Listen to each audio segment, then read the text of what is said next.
الحمد لله و صلاة و سلام علی رسول الله صلی الله علیه و علی آله و اصحابه و من والاه. دوستان عزیز، السلام علیکم و رحمت الله و برکاته.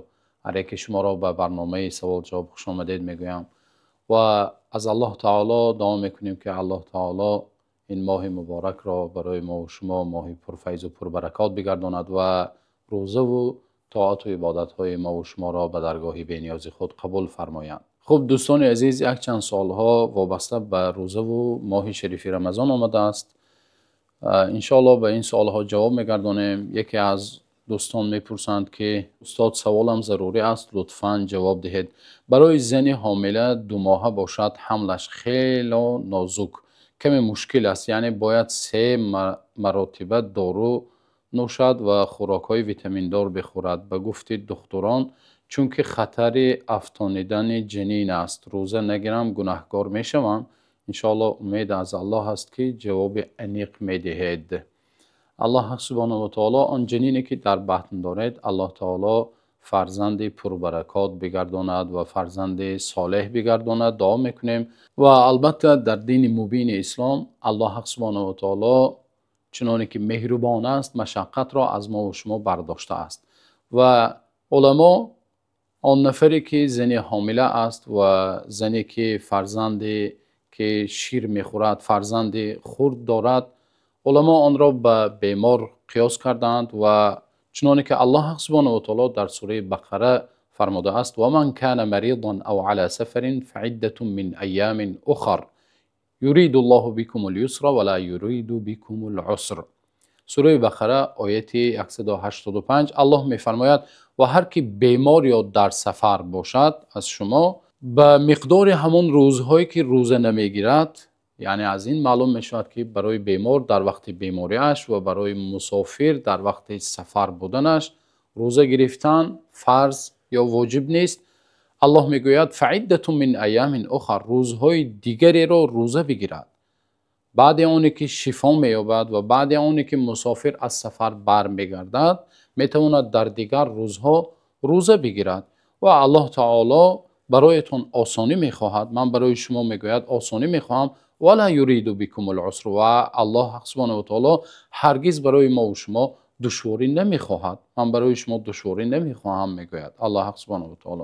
و همچنین در یک حدیث مبارک پیامبر صلی الله علیه و سلم آمده است که پیامبر میفرمایند ان الله تعالی وضع عن المسافر الصوم و شطر الصلاه و عن الحامل او المرضع الصوم او الصیام. چنانه که ابو داود و ترمذی و نسائی و ابن ماجه روایت کردند، پیامبر صلی الله علیه و سلم فرمودند که الله سبحانه و تعالی از مسافر روزه را و همچنین نصف نمازش را، چنانه که ما و شما میدونیم نماز قصر می شود نماز مسافر، و در اینجا در حدیث مبارک پیامبر صلی الله علیه و آله این را بیان کرده ایستادند از مسافر روزه را و نصف نمازش را الله سبحانه و تعالی برداشته است.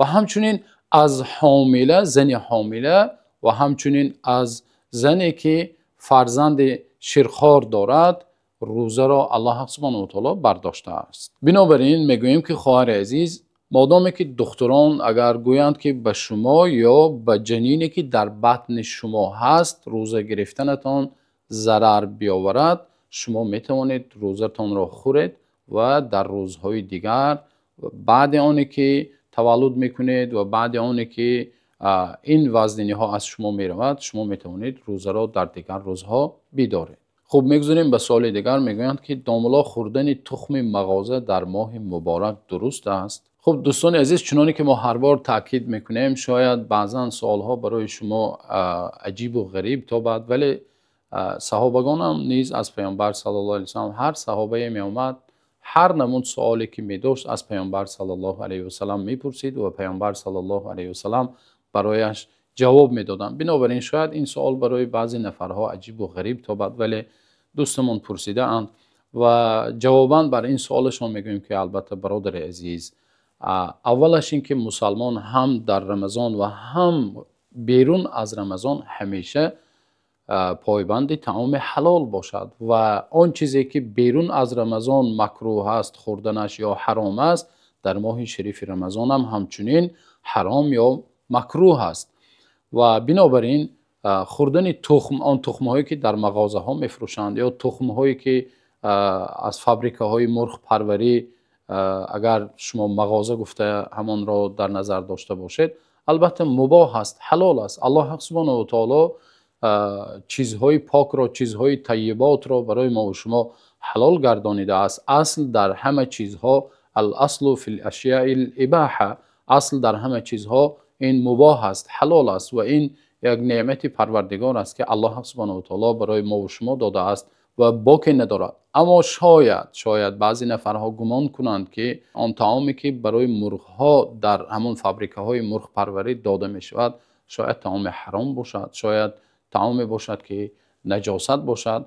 و این هم در بعضی حدیث های پیامبر صلی الله علیه و سلم آمده است که پیامبر صلی الله علیه و سلم، چنانه که ابو داود و امام ترمذی، نسائی و همچنین امام احمد رحمهم الله جمیعا در حدیث روایت کردند که پیامبر صلی الله علیه و سلم میگن نهى رسول الله صلی الله علیه و سلم عن لبن شاة الجلاله. پیامبر صلی الله علیه و سلم از نوشیدن شیر گوسفندی یا مالی جلاله نهی کردند پیامبر صلی الله علیه و سلم. یعنی مال جلاله گفته چی را میگویند؟ جلاله همون مالی که یا مرغی که نجاست میخورد همون را مال جلاله میگویند. یعنی سر داده مانده است و همون مال یا گوسفند باشد، کدام نموده مالی که باشد، خواه مرغ باشد خواه دیگر چیز باشد، طعامش، اکثریت طعامش نجاست است، یک چیزی ناپاک، چیزی حرام را میخورد، یا مثلا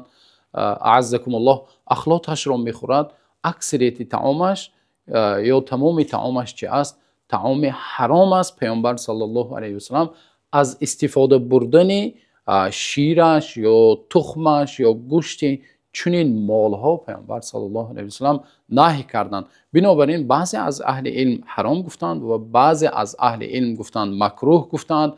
و زمانی که مال یا همون مرغ طعام حلال داده می شود و هم تخمش هم شیرش هم گوشتش چی می شود؟ برای ما و شما حلال و پاکیزه می شود. والله تعالی اعلم. خوب میگذاریم به سوال دیگر. خوب سلام گرمی جوشان، داملا یک سوال دارم، آیا در ماه رمضان نکاح کردن ممکن است یا نه؟ التماس جواب دهید. به نهایت ضرور است، به نهایت ضرور است. بله، البته انسانی میگویند اسبخر و زنگیر شتاب میکنند و حتی به گوششون سخنی نمیدراید. به نهایت ضرور است. الله تعالی به شما همسری صالحه نصیب کند. دعا میکنیم.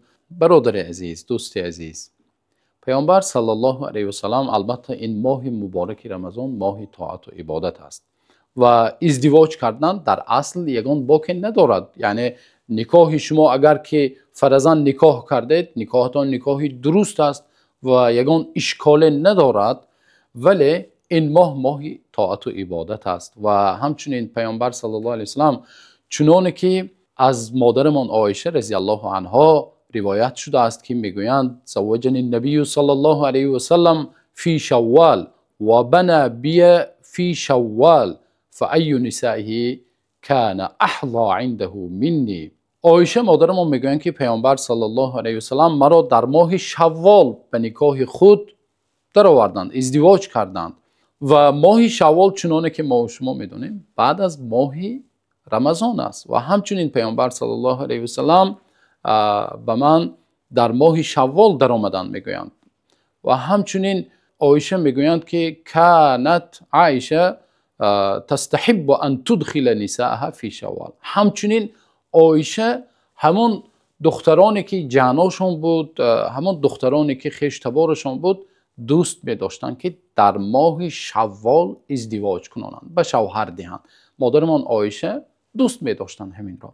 بنابراین خوب میشد، یا چنانه که در شرح صحیح مسلم در زیر شرحش امام نووی میگویند، از این معلوم می شود که در ماه شوال ازدواج کردن شاید مستحب باشد. همچنین برادر عزیز، پیامبر صلی الله علیه و سلم چنانه که در احادیث صحیح روایت شده است، پیامبر صلی الله علیه و سلم را میگویند که اذا دخل العشر شد مئزره و احیا لیله و ایقظ اهله.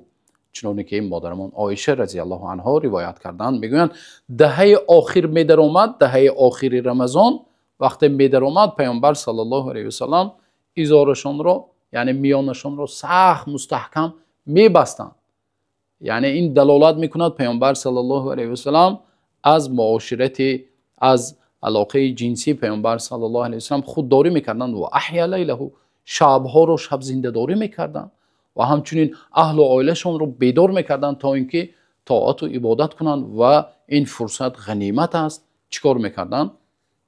شب زنده داری میکردند با اهل و عیال و با خانوادهشون پیامبر صلی الله علیه و سلم. بنابراین برادر عزیز، همچنین انسانی که نو ازدواج میکند و در ماه شریف رمضان ازدواج میکند، چنانه که در فقه معلوم است، انسان روزهای رمضان به نزدیکی کردن به همسرش جایز نیست و اگر مبادا وقت انسان شهوتش را داشته نتواند، خاصتا در اولی روزهای ازدواج قرار دارد، انسان تصور کنید اگر یک روزش را قصداً همین کار رو با وسوسه شیطان کرده ماند، 60 روز پای در پای باید روزه بدارد برای یک روزی رمضان.